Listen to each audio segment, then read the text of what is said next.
Hi everyone, welcome to my channel. I am Paula and I live a keto low carb lifestyle.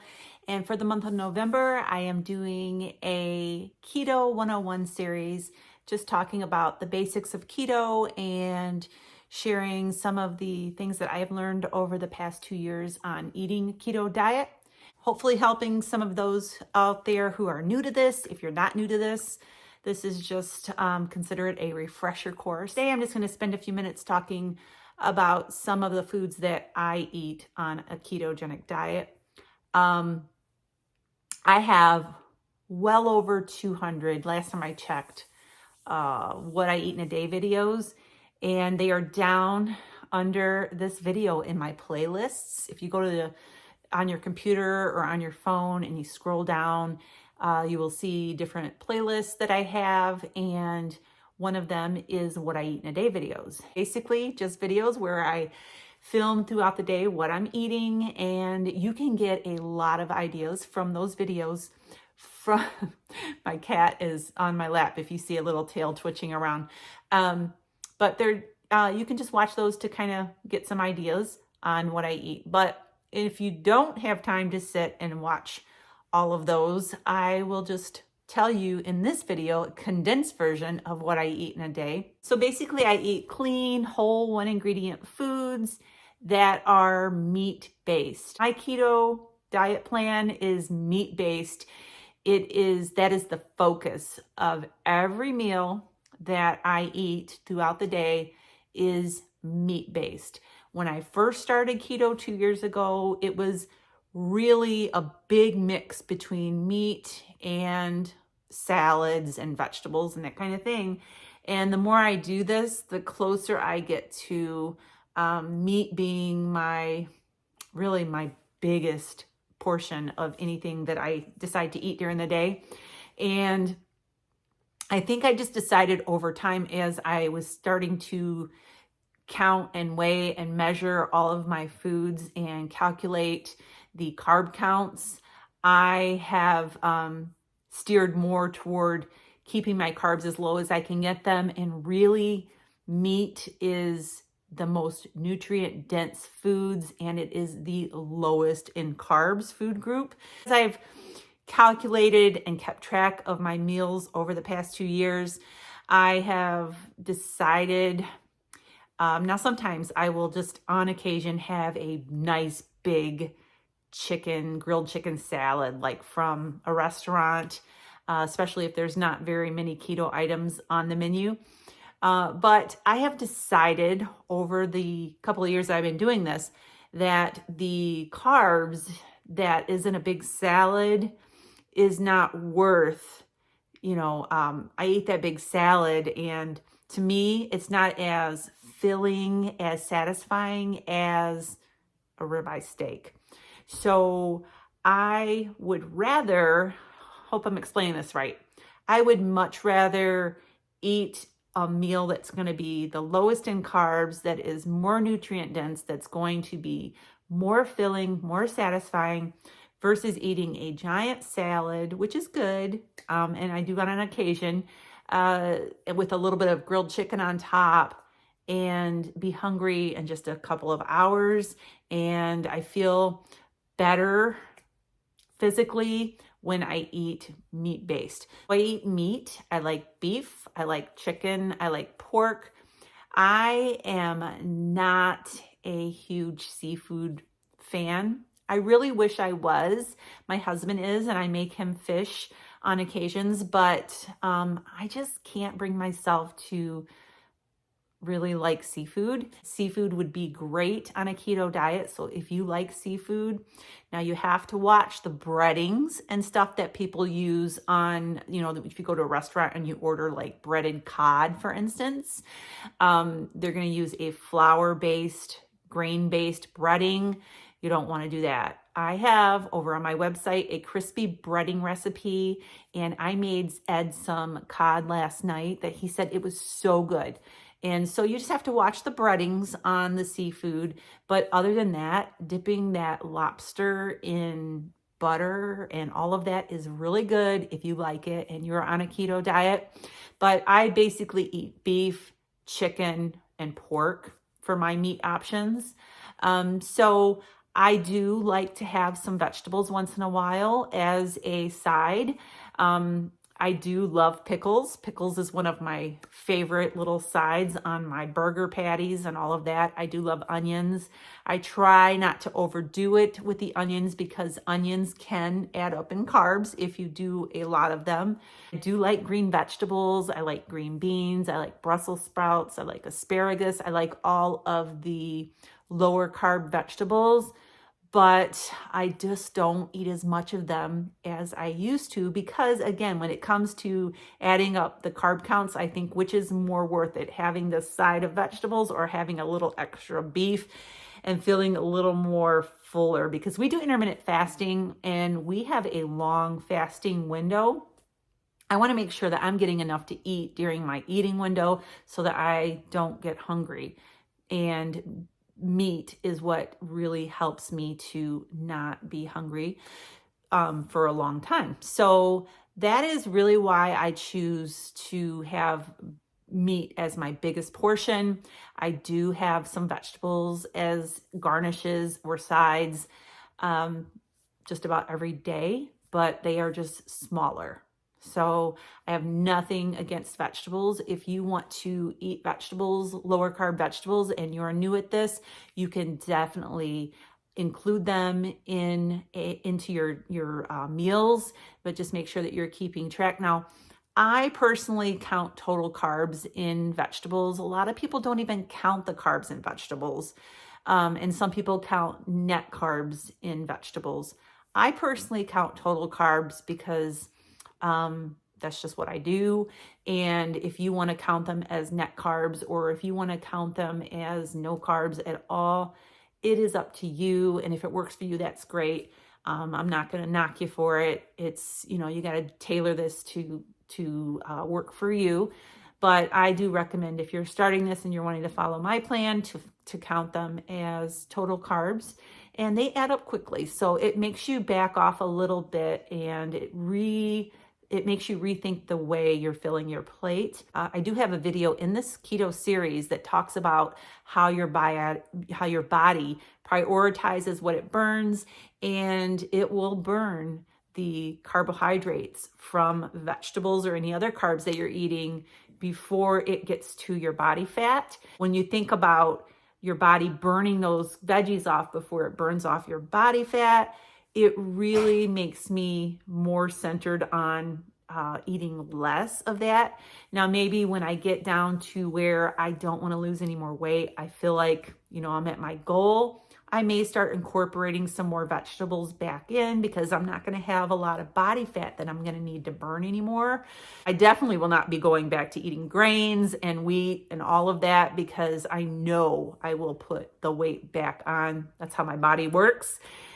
So basically, I eat meat and vegetables, and I do have, once in a great while, mostly in the summertime, some berries. I don't really crave a lot of fruit in the colder months, but I will have some berries, and I will on occasion have just a few little nuts as a garnish. But that's not something that I do every day either. Dairy does not cause me inflammation. It doesn't bother me.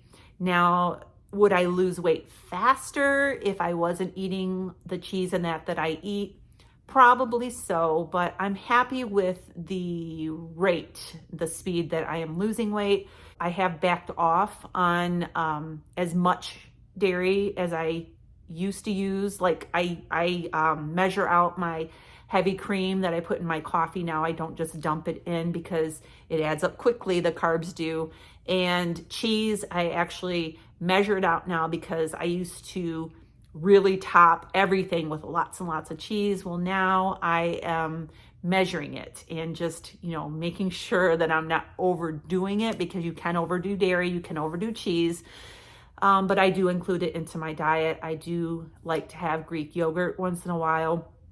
When I have Greek yogurt, I do the plain full fat, unflavored, and I just add stevia to it, or flavored stevia drops, or a couple of berries on top, or that's when I use sometimes a couple of nuts as a garnish. I do eat on occasion cottage cheese. I will again use the full fat cottage cheese. Don't do a whole lot of packaged foods that are keto friendly because you have to really watch the ingredients. A lot of the packaged foods, if you look them up, actually do have grains in them, and I need to stay away from grains because of the inflammation in my body.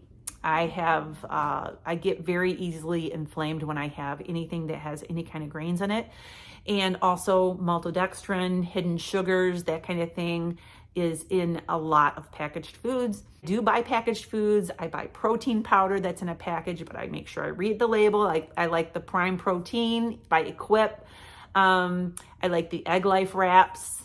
I like cheese, obviously it's in a package. Cottage cheese, yogurt, all of those things are in packages, but I make sure that I know the ingredients, what they are, and I make sure the ingredients are clean. There's no hidden sugars, no hidden carbs in there. And so I've just become a really good label reader, and not to say I'm perfect. There have been a couple of times that I have bought things from the store and I ate it a couple of times, and then I looked at the label, looked at the ingredients, and I'm like, oh my goodness, there's some hidden sugar in here, and I didn't even realize it. So it does happen, but for the most part, I really try to keep an eye on those ingredients, anything that's going into my body, because I am not only doing this for weight loss. I started this journey for healing, and I want my body to stay in that healed state. So I really want to stay on top of the ingredients that I let go into my body. So just wanted to share a little bit about what I eat. I have a shopping list down below. I will link it in the description. It's over on my website, lowcarbrevelation.com. That not everything is on there. It's just a list that I brainstormed one day. I wrote down everything that would be a good start if you're going to start this and you need to have a list to go by to take with you to the grocery store. So that list I will link down below, and you can go and check that out if you're looking for a food list of things that you can eat. So that's it for right now. I'm gonna go into the kitchen and make us some breakfast. It is actually 12 o'clock and we are gonna have our first meal in just a little bit.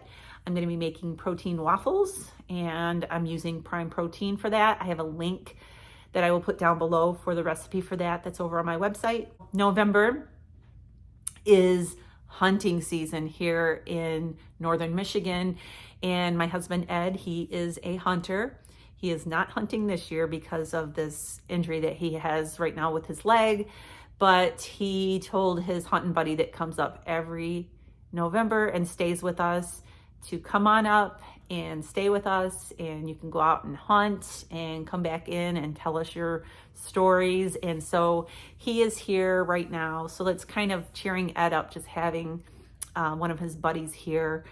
So I'm gonna go ahead and make us something to eat, and I'll be back and show you what we're having when we eat it. See you then. So I have 4 eggs in here that I have just whisked up. I have some cinnamon, little sprinkle of cinnamon. Put in some baking powder. All the measurements are over on the recipe on my website. And then I have some Knox gelatin here. You can use beef gelatin. I don't have any with me right now, so I'm using the Knox. I had this opened already from a batch that I made the other day. Pour this in here. Is the protein powder, and I'm going to be using Prime Protein vanilla, 2 scoops of this. I have a discount code for Prime Protein that is down below under this video.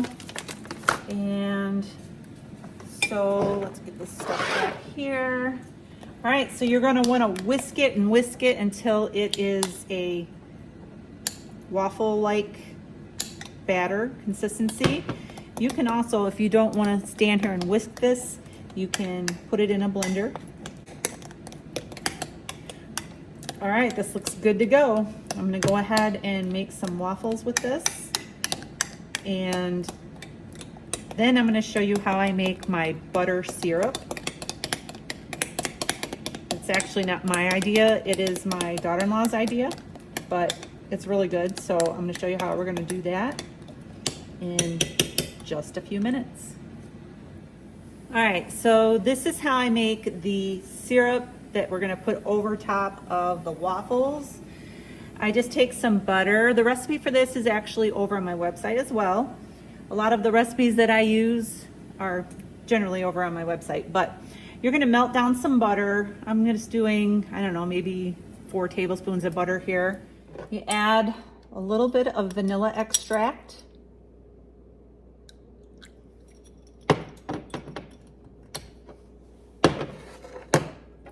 A little bit of cinnamon.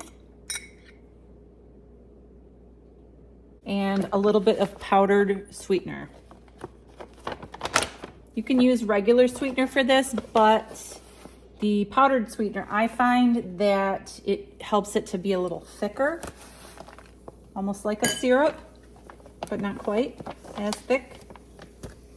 And you just mix that in, and you just pour this over your pancakes or your waffles, and you've got a really delicious, buttery, sweetened syrup. All right, so this is breakfast. Waffles, bacon, and that buttery syrup. Looks great. So I'm gonna go get this over to Ed, and I'll be back to show you what I'm having later on.